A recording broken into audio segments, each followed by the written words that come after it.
mankind has always made beautiful things. To be human is to create. And some of the most compelling art in the world has been made by some of its poorest people. This work has fascinated Western travelers and artists throughout history, and it fascinates me. Can traditional art survive the modern world? I'm off to some of the remotest regions on Earth to find out. In this film, to West Africa, to visit the Dogon people of northern Mali, who still live in villages along the inaccessible Bandiagara escarpment. I'm hoping to see what survives of their culture and their art today. If you believe in it as a powerful object, then that power belongs here. And I'll also be going south to Ghana to experience the power of contemporary art forms and discover how they play their part in modern-day Africa.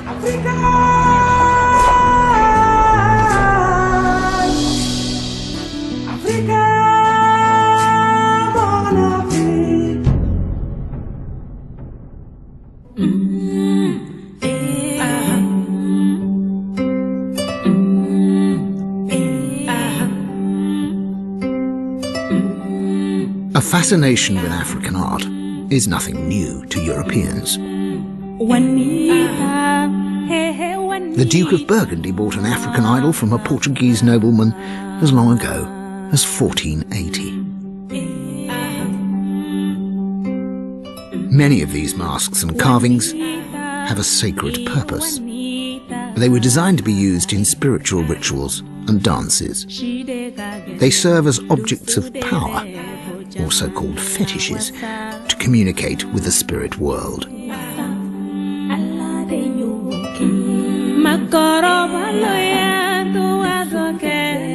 During the making of this film, an African wood carving was sold by Sotheby's in Paris for a record price. It fetched over $7 million. Clearly, there's a strong desire for this work, especially the older pieces. But what does authentic in African art really mean? I'm going to start my journey in London. I've come to Hampstead to meet Andrew Czerniawski, who has an impressive collection of West African sculpture. What I noticed, though, Andrew, almost immediately, is that there's a sense of antiquity, age, to the pieces that you have? Yes, I suppose all collectors of certainly African art feel that age is important. I'm looking at pieces which haven't been touched by Western influence or colonial influence even. Right. These pieces are from the Dogon country, which is Mali. Why are you attracted to Dogon art in particular? I think it's the soul quality of the Dogon which attracts me, and it's also their sense of form. I'd like to show you this, because this piece is, to me, it's an absolutely wonderful piece of art.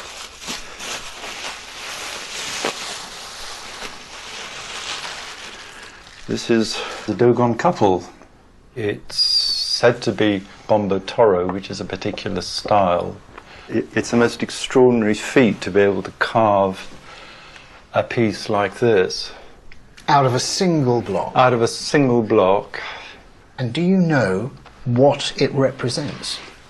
It's said to represent all sorts of things, including the ideal coupling, which is twins. The fact that it's been used, is that an important thing?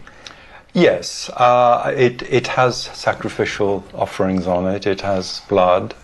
There's something very powerful about work which has had an important function. It gives it an extra charge. How long, when you saw it, did it take you to decide that you personally wanted to own this? Oh, this was, I had to look beyond the state the piece was in, but fortunately I was able to see about 1 or 2 seconds, essentially. doesn't really take long. It's I was expecting you to say, "Oh well, I went away overnight and thought, but in about 1 or 2 seconds, you thought you don't have to think. That I didn't have to think very hard about this piece. Really, it's a wonderful piece of art. It is, but what made it?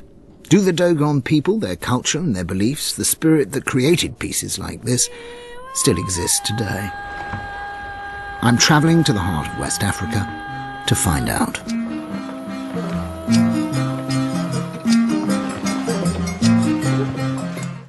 My journey to Dogon country took me via Amsterdam to Bamako, the capital city of Mali, then north again on another flight to the river city of Mopti.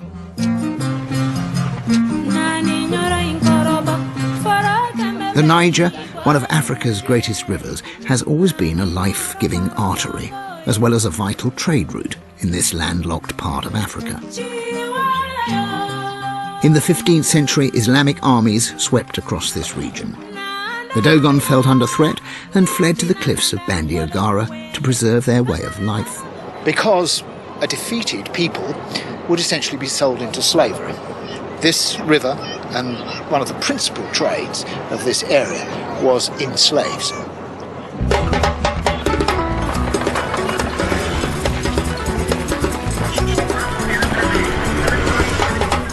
Dozens of tribal groups and different cultures collide and coexist in Mopti. It's still a trading hub today.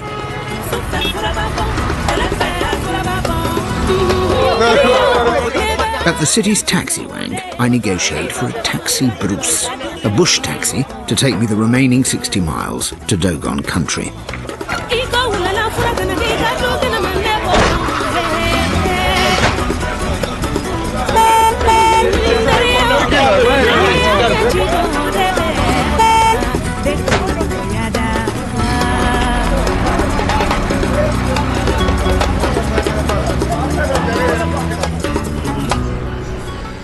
In 2010, Mali celebrated 50 years of independence from France. French, however, remains the official language.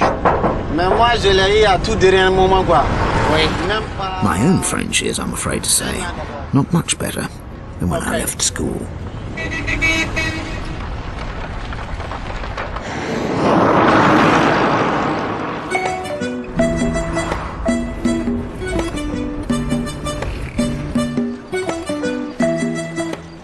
My taxi driver's name is Go.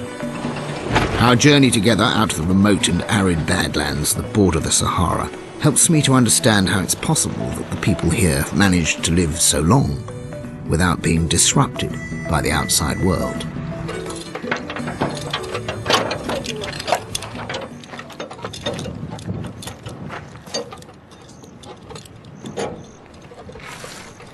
Ça va? Okay. Go's just filling up with oil. And this is it. This is the Bandiagara Escarpment. It's a sort of gigantic wrinkle in the Earth's crust that runs for about 150 miles. We're in Dogon country, and this is where the Dogon came to hide about 700 years ago. So they're a sort of people that time forgot. Or are they? Is such a thing possible? It's what I've come here to find out. Today, the Dogon, who number about 750,000, are still very much a rural people, and they live in the numerous villages along this escarpment. Although it looks like something of an idyll, for much of its history this region was a dangerous and violent place to live. Dogon villages built high up against the cliffs provided excellent fortresses against marauding slave traders and the advancing armies of Islam. Horse riders simply couldn't get up there. The Dogon came here partly to preserve their old beliefs. Traditionally they were animists, and they believed that non-human entities such as animals, plants and rocks have souls and spirits. In Dogon culture, the supernatural is all around you. It's present, it dominates your life, and it's reflected in your art.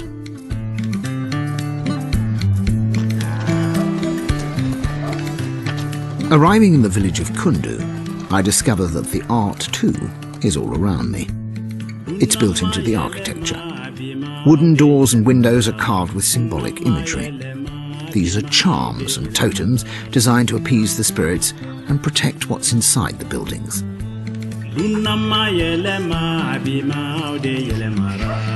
Bonsoir, bonsoir. Bonsoir, monsieur. I've come to the traditional meeting place, a low-ceiling structure called a togona, to pay my respects to the village elders. Je suis ici pour visiter les Dogons.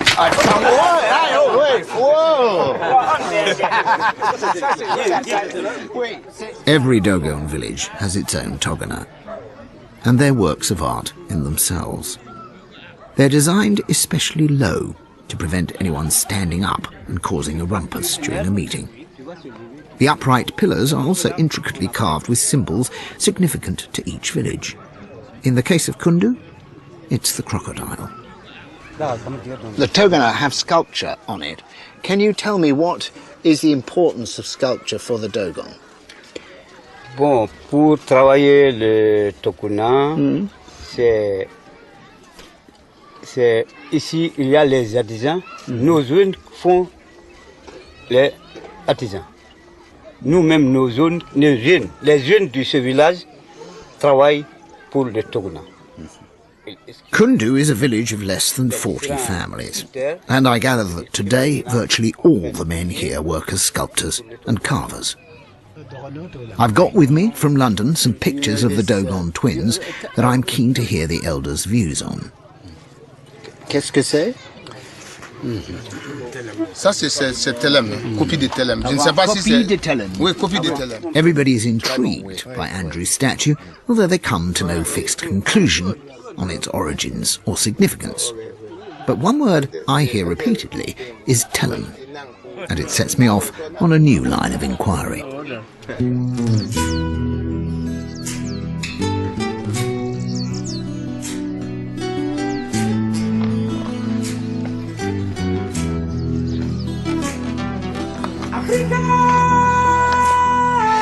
Scrambling up the rocks to a cliffside village further along the escarpment, I'm following a path trodden by the Dogon for centuries, and also by a mysterious people who were here much earlier. Well, we've climbed up above the Dogon village of Yugaduguru, which we can hear down below us, to find the remains of the Telem. And in Dogon, Telem means as we found them. It's the people who were here on the cliffs before they arrived. These buildings here date from somewhere in the 12th century. They've been preserved because of the rock, and though they're only made of mud, the rains haven't got to them and they haven't been washed away. According to Dogon legend, the Telem were red-skinned pygmies, and nobody knows what happened to them. Perhaps because they were hunters and the Dogon were farmers, the pygmies disappeared and went down into the forest further south. But it's also believed that they may have simply intermarried and become one. But either way, there was an influence of the ancient culture on the new culture. And when people here look at Andrew's statue, they say, ah, Telem. It doesn't mean that it was made by the Telem. What they mean is that it was influenced by something very old.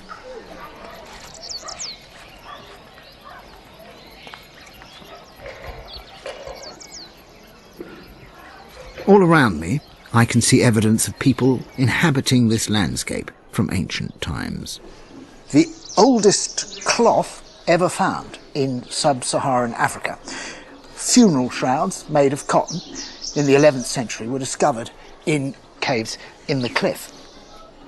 Apparently, a trade still goes on where people rope themselves up, dangle over the cliff, and rob artifacts from unexplored places. The artifacts are then copied. The copy is shown to the customs and a certificate is issued, and then the real thing is brazenly taken out of the country. It's difficult to survive at all in this unforgiving environment. Those smuggled artifacts were likely to be carved idols or charms, designed to assist mortals in their struggles with the natural world. My arrival in Dogon country had coincided with an event vitally important to everyone who lives here: the annual harvest.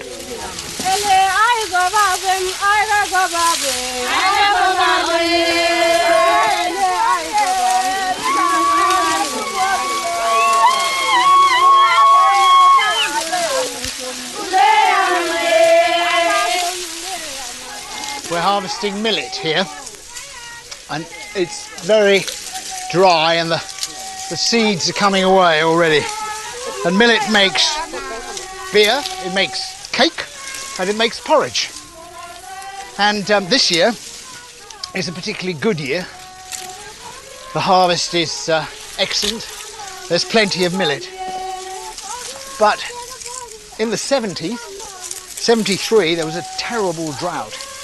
And at that point, people started leaving these villages in large numbers. And it was also at that point that the heirlooms, the family antiques, the old gods came out of the cupboard and onto the market.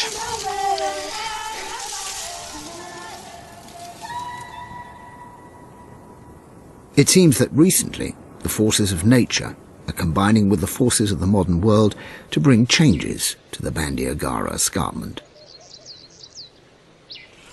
Ever since the French anthropologist Marcel Guyot came here in the 1930s, the Dogon people have been observed and recorded by more anthropologists and academics than probably any other society across Africa. And yet there are still mysteries and huge areas of dispute amongst the experts as to the significance and meaning of many aspects of Dogon culture. Anthropology is, as they say, a tale of two cultures, that of the recorder and the recorded. And what is understood by the one can so easily be misinterpreted by the other. Noam Gwindo, however, is both an anthropologist and a Dogon. He studied the changes in tradition here, and he's interested in how one of the foundations of Dogon culture, the masked dance, is evolving.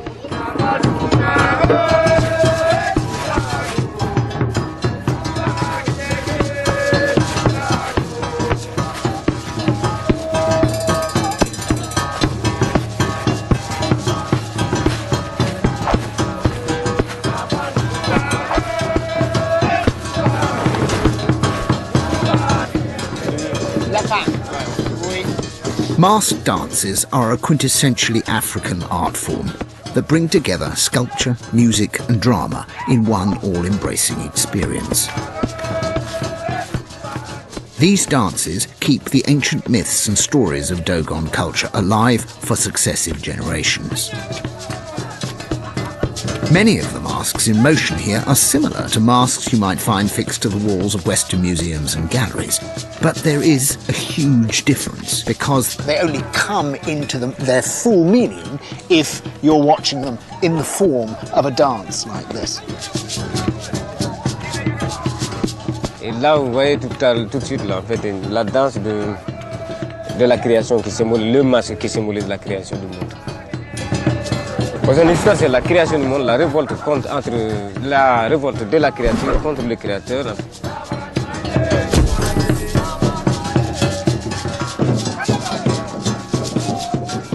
Bon, le porteur du masque, en fait, a une certaine force vitale, les fibres qu'il porte avec la cagoule là également, en bois. Et il y a tout ça, il y a toujours en tout cas une force vitale qu'on appelle le nyama. This dance apparently has its roots in the secretive nocturnal Awa funeral dance. The primary purpose of the dance was to lead the souls of the deceased to their final resting place. But Noam explained that what we were now seeing was in fact an adaptation, and that the dance was performed not at night away from watchful eyes, but in broad daylight, for outsiders and tourists. However, it's extraordinarily powerful. There's no doubt about that. What I'm seeing is something which has, for me, the great virtue of showing that you cannot really understand the art of this sculpture and these masks until you see this dance.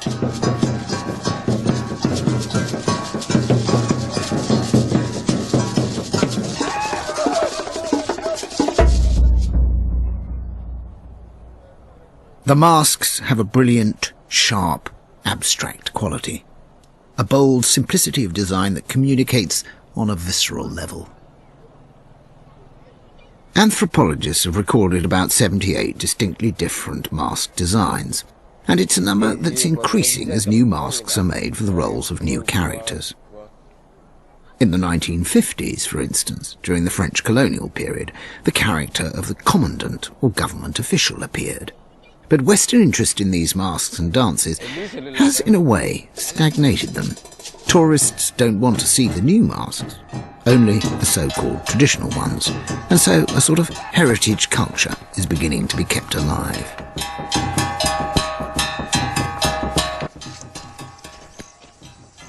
Traditionally, dancers used to make their own masks. They made them away from the village in secluded caves, unseen by women and children. But today things are slightly different, and masks are often made by professional mask makers. Merci. Parlez-vous français? Un peu. Un peu. Ouais, oui. ça va. Mais moi aussi. Ah, ça bienvenue. Bonne arrivée. Mamadou Guindou, one of the new professionals, has been making masks up here for the past 10 years. What Mamadou is making here is a mask which he freely admits is for a tourist performance. And of course, the tourist performance has introduced a whole new realm to the carver's work. Previously, when he made a mask, he would go to a tree, he would offer sacrifices to the tree. It was very important to keep the tree a living thing, so he would only take a branch, but here the tourist has slightly changed. Pour moi? Me? Moi? Well, okay. Yeah, it was very important in the past for a tree, for the life force of a tree to be preserved. Now, what's interesting here is I'm being allowed to make this as well, which in the past... Ooh. Mind your toe. It's not, I have to say, as easy as it looks. On faut couper comme ça. Ouais, comme ça. Couper à côté comme ça. Ah oui, merci. I want to see this mask kit that I'm making in operation because I think it's going to have extra sort of detail, holes in it that probably are not part of the original conception. There's a very a good story about somebody making a mask in Nigeria, and it was a very important sacred mask. Not a mask, I think it was just a statue. And as they're making it, somebody else standing in the room goes, "Oui, bon, see, I can talk and do it at the same time." There's somebody else is standing by and says, "That's not the way. That's not right. You haven't got it right there. Bring it over here." And they hack a bit off it, and they change it, and everybody makes it to do the job that is required. The idea of authorship, which is our own sacred cow, is not quite as important in some parts of Africa as it is, shall we say, at the Royal College of Art. What? Oh. Wait. Oh, God. Oui. Oh, comme ça. Oui, très bon. Magnifique. Now, you've worked as an anthropologist here amongst the Dogon since 1989, and you are a Dogon yourself. What do you see as being the future for the Dogon? Il y a beaucoup de choses quand même de la culture qui sont en train de mourir. Par exemple, le Ogon, ça existe dans beaucoup de villages. Aujourd'hui, il y a beaucoup de villages où il n'existe plus d'Ogon en fait. Pour l'instant, le Dogon est en train de subir une mutation culturelle en fait. Sous l'influence de nouvelles religions, les études, l'exode rural, les touristes, et puis quoi encore, bon, il y a le trafic, disons le commerce, des choses comme ça en fait. Mais dans l'avenir en fait, bon, il y a un petit danger quand même, parce que la culture est presque en agonie. Mais le tourisme a encore contribué en même temps de revenir, en tout cas sur la danse du masque.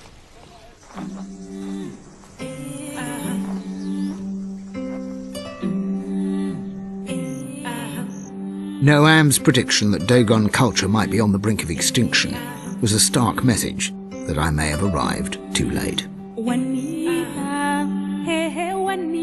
Do the belief systems and the Dogon artists that created work such as this twin couple still exist?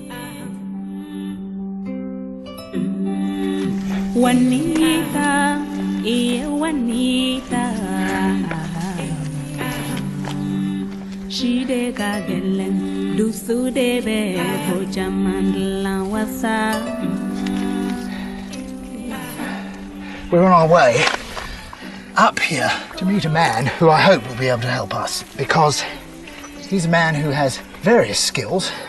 One of them is supposedly to be able to harness the power of magic, but the other is to make special statues. And obviously Andrew hopes that his statue is special.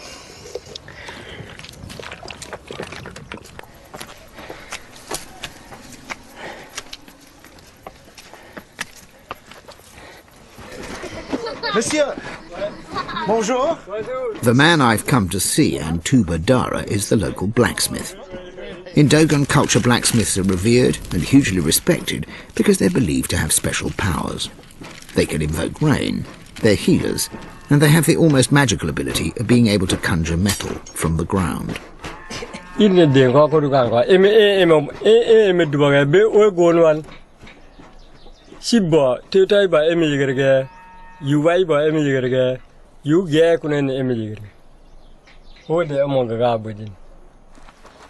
Dogon blacksmiths are by tradition also responsible for carving dege, sacred funeral statues made to appease the spirits of the dead. I asked Antuba how he goes about making a dege statue.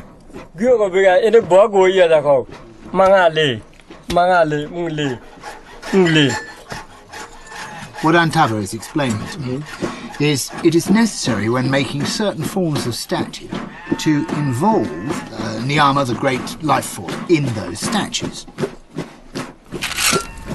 Partly because people are not as animist as they were, these statues simply aren't made anymore in the same numbers. But he made one recently for people in another village, and those people had heard of his capabilities, his creative impulses, the fact that he would do it correctly, making sacrifices here, and so they came to him to make it. We can't see that statue because it's an entirely private matter. But one of the key reasons I've come to Dogon country is to see if these special statues, the ancestor dege, which are used as fetishes to communicate with the spirit world, are still in use. I now find out that, though now rare, they do still form part of Dogon tradition.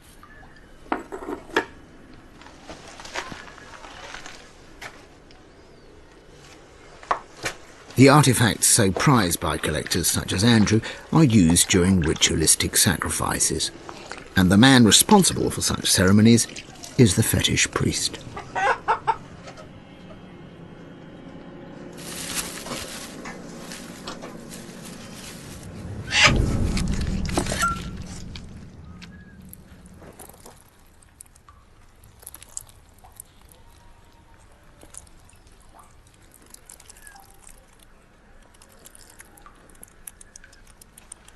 The sacrifice that we've just seen is to ensure a good harvest next year.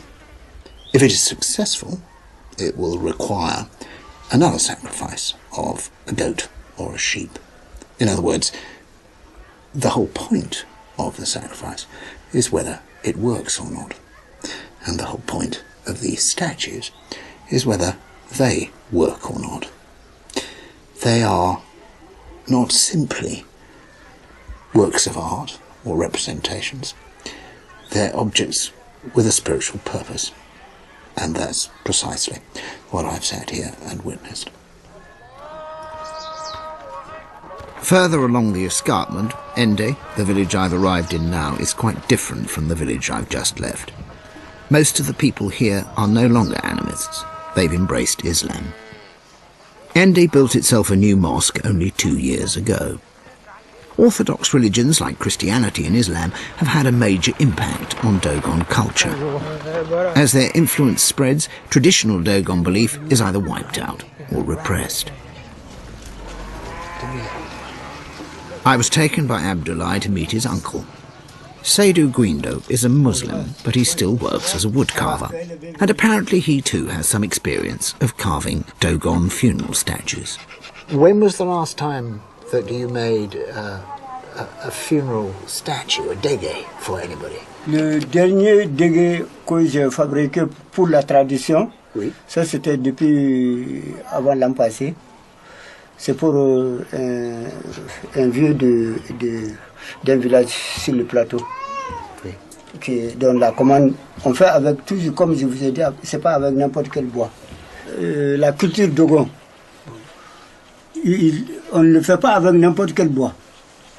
Il y a des bois spéciaux pour les fétiches, il y a des bois spéciaux pour les masques.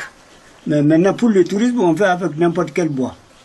Nous avons appris de nos parents, donc on fait toujours les objets qu'on a appris, la manière comment on a appris avec les parents. Mais maintenant, nous essayons aussi de moderniser un peu pour le tourisme. Bon, c'est moins puisque ici maintenant la population, la plupart sont devenus musulmans. Donc la culture, le fétiche, il y a eu beaucoup de diminution. Oui. Nous, ils n'aiment pas, ils disent que tout objet qui ressemble à la personne est prohibé, que Dieu ne veut pas ça. Mais nous, on le fait, mais l'islam ne veut pas les statuettes. Oui. Pas du tout. Much of Dogon art is based on likenesses of the human form, forbidden, of course, by Islam. So I worry that Seydou's role as a carver in Ende might now be precarious. But his own pragmatic approach to life allows Seydou to separate his faith from his daily work. Abdullah tells me of a storeroom on the edge of the village, where I can see many now disused statues. Bon. Avant, donc les gens ils adorent ça comme le dieu. Ils vont arroser ça avec des poulets, soit avec un sève. Et une fois que tu as eu besoin de quelque chose comme des héritages ou quelque chose comme ça, comme on prie aujourd'hui, comme on prie les dieux ou Mohamed. Donc comme ça, avant, il n'y a pas de dieu pour le Dogon, donc c'est ça que les dieux, on demande ça. Les anciens? Non, c'est pas trop ancien. Oui. Là, il y a certaines sont copies qui sont faites, et les autres sont 20 ans, les autres sont 15 ans, mais pas trop vieux. Donc maintenant, avec la religion, il y a beaucoup de musulmans, donc on n'utilise pas comme des dieux ça. Maintenant, on fait ça pour les antiquaires ou pour les touristes, oui. Mais pas pour les dieux. There's no reason why recently made statues shouldn't be authentic fetishes with a long history of working for the village. But I somehow doubted that these were. I sensed they might well have been made with that antique dealer in mind. However, Abdullah tells me that though in this Muslim village it's forbidden to have an authentic sacred statue on display, they do still have one hidden away. So we've now come to ask the chief's permission to see this ancient fetish.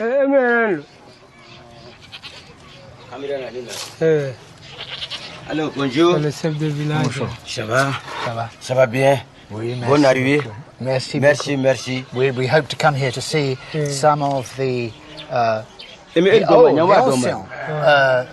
matériaux. Kama bili kuli nengen piren kuno kama ere ko uwa mchezo. Ni nengen piren la ni kuso kuli yo kuli gana kuli kuso sa ni. Ouais. Ah. C'est pas tellement obligé de prendre les photos ou des choses comme ça. Oui. So there's been a lot of concern about bringing this out, and before showing it to us, he had to consult with the elders because these are, and this is really important, these are secret objects. The whole point of them is that they're kept in sacred places away from the general community. Certain people aren't even allowed to look at them, women in particular. So there's a sense here that what we're looking at is something very, very private, as well as old and sacred.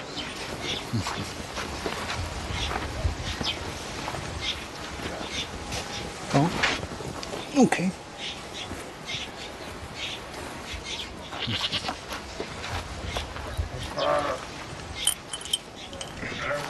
Voilà ça pour les pluies. S'il y a des pluies, I was interested to know how old this carving was, and also, as Ende had converted so wholeheartedly to Islam, why the village still kept it. Voilà, nasa haga bab don, we pinkoro tew, we kopi didi, kopi ni pinkoro kelen tew. Ninguni, we uba kerepe, adi selike, ati poike, yapam, aleka shirai danai, ati selike wulupe.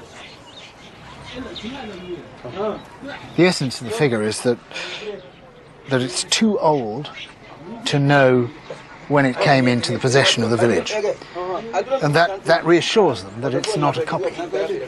I sense that at some point somebody will come to the village and say, let me take that off your hands, and the village can have a new school or a new well or something that they really need, given that this poor old chap doesn't work for them anymore.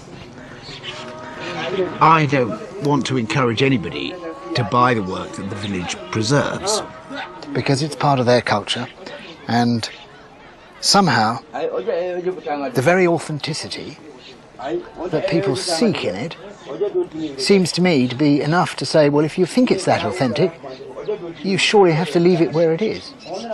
If you believe in it as a powerful object, then that power belongs here. And to try and steal that power and take it away, whether it's in the name of art or because you want to show it to a museum as the real McCoy, it seems to me that its home is here.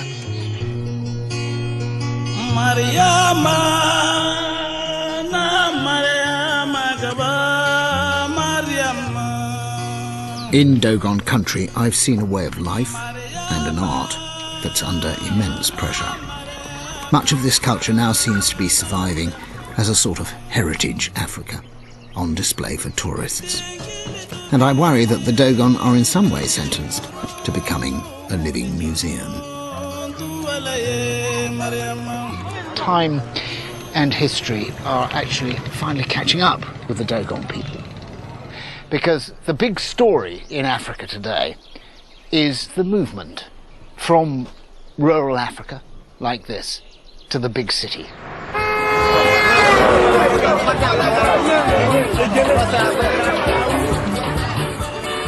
700 miles due south and a far cry from the cliffside villages of the Bandiagara escarpment, I'm still in sub-Saharan West Africa, but now in Ghana's capital city, Accra. Not only do Dogon people migrate south, but their art too finds its way to the cities. And this is where my investigation into Dogon art takes on a new twist. Abu Bakar is a respected dealer in African artifacts. I meet up with him where he works in Nima district. In Ghana, we have good carvers who can even carve a Dogon piece in here and make it old.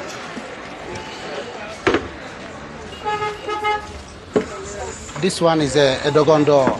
Yeah. But made here in Ghana with a Dogon man. I can sell it as a copy price, not an antique price. It's got lots of dirt, it's got cobwebs on it even, and it has a little bit of polish on it as if people have been rubbing against it. Yes. And you can see the one who has made like this one, the big one. Yeah. The big one, it was also a Dogon. But that one has made not more than in 1 year. This is the one I'm talking about. It's a fine thing. Yes, this is the one I'm talking about. Yeah. Here's the crocodile. The crocodile. The crocodile totem. Yes. Yeah. And this door looks like it was made, well, made 100 years ago, but in fact it was made. It's not more than 1 year. 1 year old. Yeah, yeah.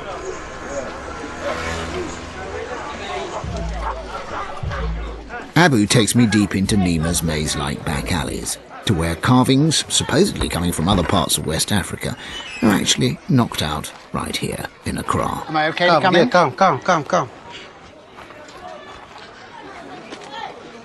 The craftsmen have left before we get there, but I can see where they worked at aging artifacts. Those are some of the chemicals they use to make it old. Yeah. So you can see.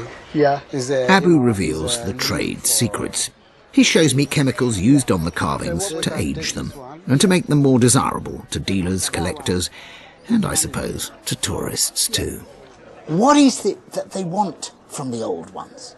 What do they see in the old ones that if somebody made a new one, what's the difference? It's a big difference because an old piece is like a magic. Someone who's deal on an antique. Yeah.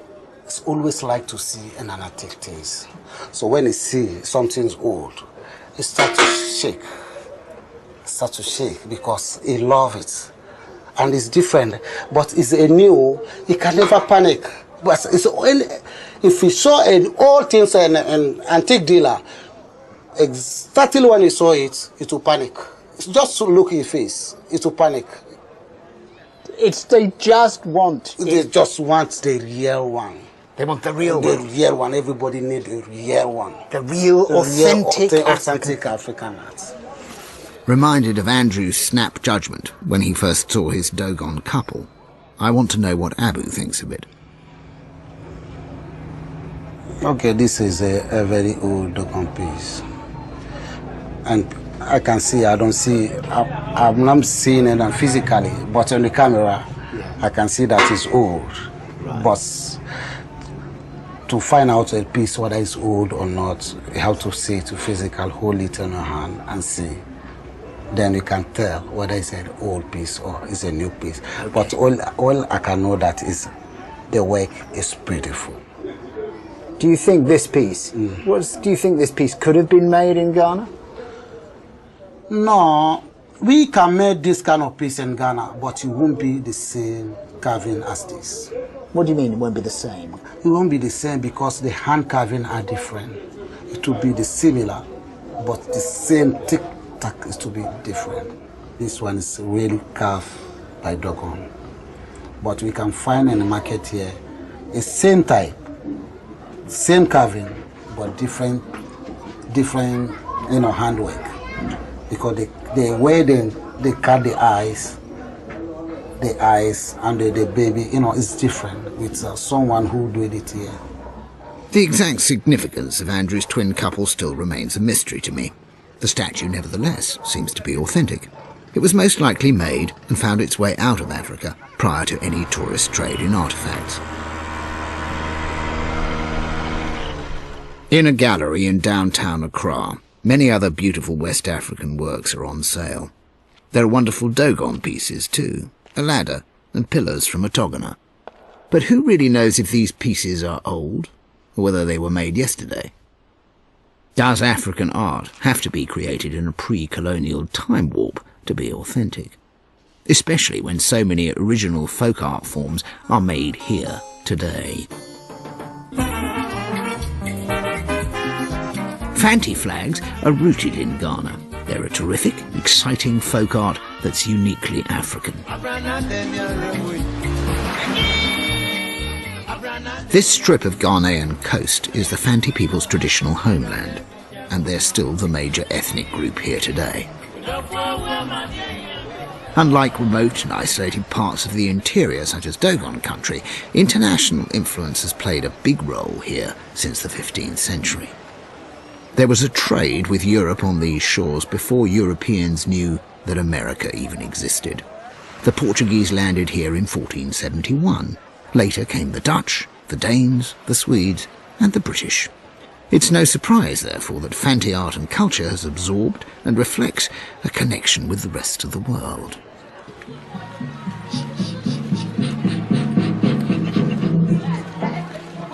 Fanti flags are made and used by military units called Asafo companies. These militias were formed to protect their towns, and all along this coast there are some remarkable structures that belong to Asafo companies called posabans.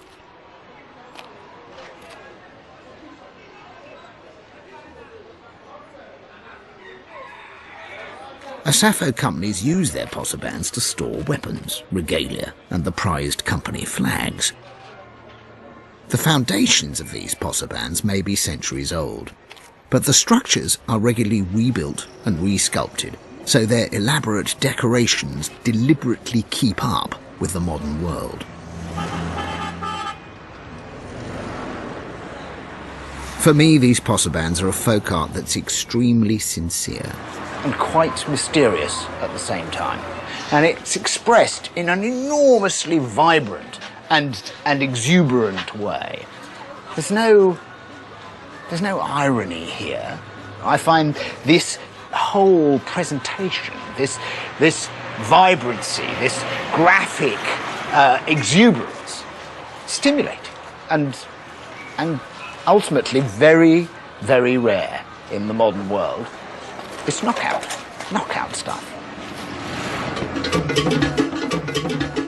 Asafo companies still thrive, not so much as fighting forces, but as groups with a ceremonial purpose. Fanti ceremonies use their traditional art to bring the community together. In the town of Cape Coast, I've been invited to witness the adoration of a baby girl, the daughter of an Asafo captain. Events like this aren't staged for the benefit of outsiders. They're an integral part of people's everyday lives. An adoration is a bit like a christening, but with better rhythm and more passion than I'm used to. Hello, hello, hello. This is the baby who this afternoon is being adored, and with good reason, I think, as you can see. What's the name of the baby? Mamyara. What a pretty name. Well, I feel I've adored the baby for long enough. I must give the baby... Who shall I give the baby to? Back to the mother. Vital to any adoration is not holy water, but 2 green bottles, one of Sprite and the other of schnapps.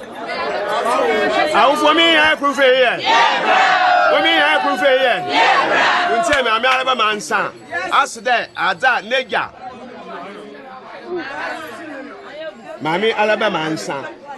This is drink. Mami Alabama Ansa. What's in Susa? Insa. Busy back Tabany. One side.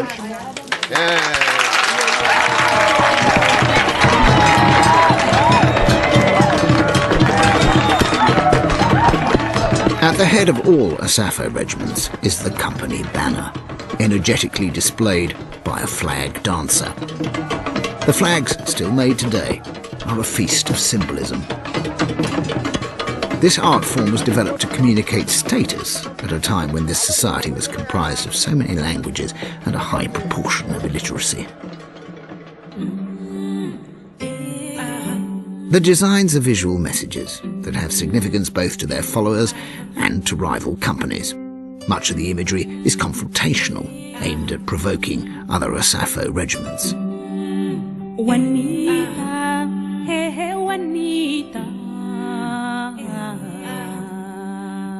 Flags with a version of the Union Jack stitched into their corner give a nod to the British colonialists.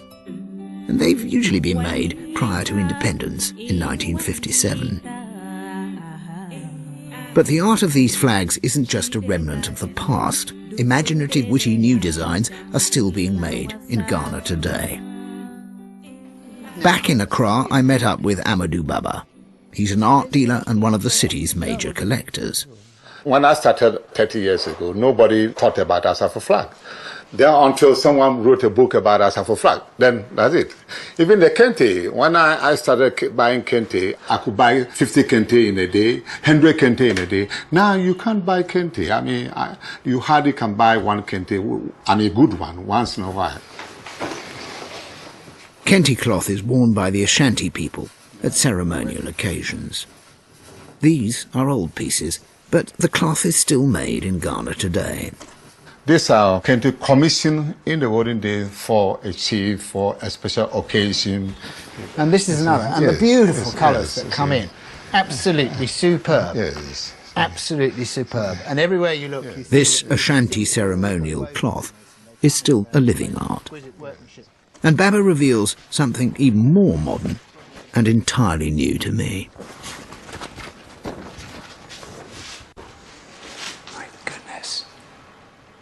Land of the dead. Fabulous.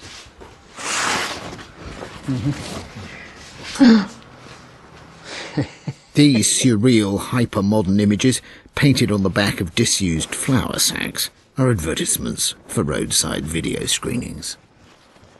Odoko. Odoko is a suburb of Accra, you see. And if you look at other ones, we could see this one is Ashiama. Ashiama is also a suburb of Tema. This is handmade folk art from the streets and for the streets. What could be more authentic? Ultimate carnage, which is probably carnage. He kill people and eat, but this is the end of him. Pretty fantastic. We're quite a long way here from a village god in a shrine in a cave in Dogon territory, aren't we? Another equally astonishing street art is happening just a few miles away, on the other side of town. A number of carpentry workshops have achieved world fame for a craft that's quite particular to this area: the creation of fantasy coffins. Here at Hallow Coffin Designs, Master and his assistants are hard at work creating a minibus casket for an ex-bus driver. So this is his bus. Yeah, it's not a big bus, like about 3 seats or 4 seats. In the past, the Gar used to make coffins in the shape of canoes. The Gar are an ethnic group who still live in and around Accra. But today, their fantasy coffins come in almost any shape you can imagine, as long as it reflects the status and achievements of the incumbent. So this is what they look like after they've been painted up? Yeah. Yeah. Now we have some fish here, tilapia. Yeah. This is tilapia. Yeah. These coffins aren't designed to be kept in a cave and have libations poured over them. They're going to be buried, and along with their owners, they'll rot in the ground. But for a brief moment, they're paraded at a funeral, and they're a celebration of Africa's new mythology, that of the individual and of personal success. This is the living art of contemporary Africa. This is a lion. Now, in order to get a lion, Asafoache. What does that mean? Like a group. I like see. a group leader. So he is a gang leader. He's a gang leader. This is a gang leader's coffin. Or this is a general or an Air Force commander's coffin. You can't be a lion if you happen to be a feeble guy who runs away from fights and runs a little corner shop or just does a little begging on the side. You have to be a lion if you're going to have a lion coffin. And how long, Master, does it take to make this? Okay, like a lion. It's hard work. Then maybe you can use about 2 weeks, 5 days. 2 weeks, 5 so nearly 3 weeks. Yeah, about 3 weeks. What happens to the Air Force commander or the gang leader during those 3 weeks?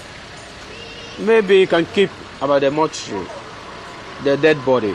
You can keep the dead body, it's a mortuary. Then after 3 weeks, then you can collect it. Oh, I see. So if your uncle, who is a field marshal, dies, you have to arrange to keep him in a mortuary, nice and cold, for a month before the funeral will happen, and you can parade this around Teshi and show what he was made of. Any type you want, you are professional. Give it to me. I asked Master what he thought my coffin should be. He said he'd take some time to think about that. This is one of the latest creators called Agozo. His works show how far contemporary Ghanaian artists have moved away from figurative representation. When I arrive at the city's main art gallery to meet Nat Nuno Amofuteo, the former mayor of Accra, he's giving a talk on contemporary Ghanaian art. What fascinates me and what I love is that you can come here and see things that people have made. Absolutely. Our artists are now caught between a rock and a hard place. If you want to make a living as an artist, you create works that can be sold. Works that can be sold to, on a popular basis, means tribal-looking art. But why is there that emphasis, do you think? Why is there that emphasis in museums, galleries, and across the world? What they're trying to do is find because tribal. they cannot take contemporary African art seriously. They cannot take contemporary African art seriously. They all feel that the real art of Africa is what was around in the 1920s and 1930s. I mean, there's some great traditional African art, but we are in the 21st century. And we are trying to express the reality of the 21st century. So all these conspire to keep African art in that ghetto. But what excites me still, coming to Accra, is the sense that what you see is people do still make things for themselves. People still do. And that's a wonderful thing. This is one form of art. But the real, another form of art which is being created spontaneously is being done out there, in the street signs, in the signs on the taxis, on the advertisement for hairdressing salons, which is plastered all over the city. I mean, the whole city is one art gallery.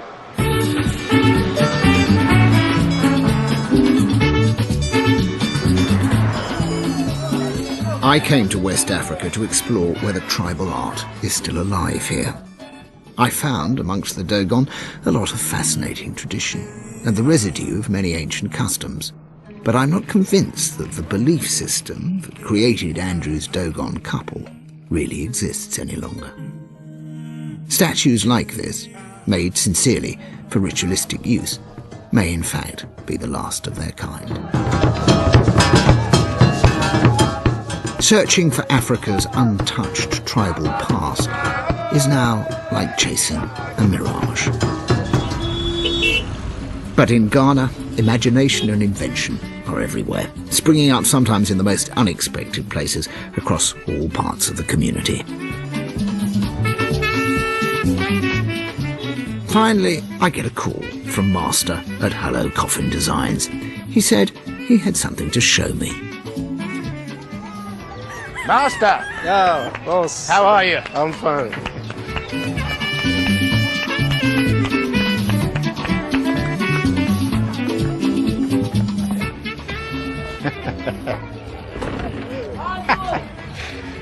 How wonderful.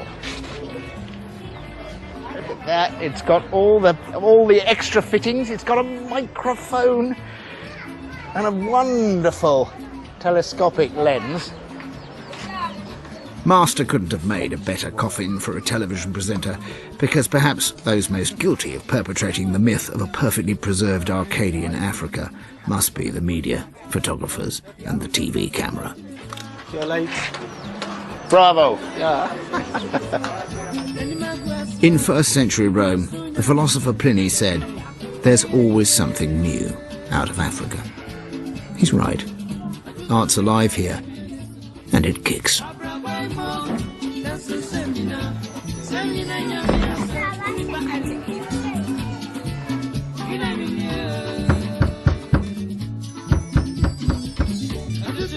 Next time I'll be travelling to the isolated plains of northwest India to seek out some exquisite textiles.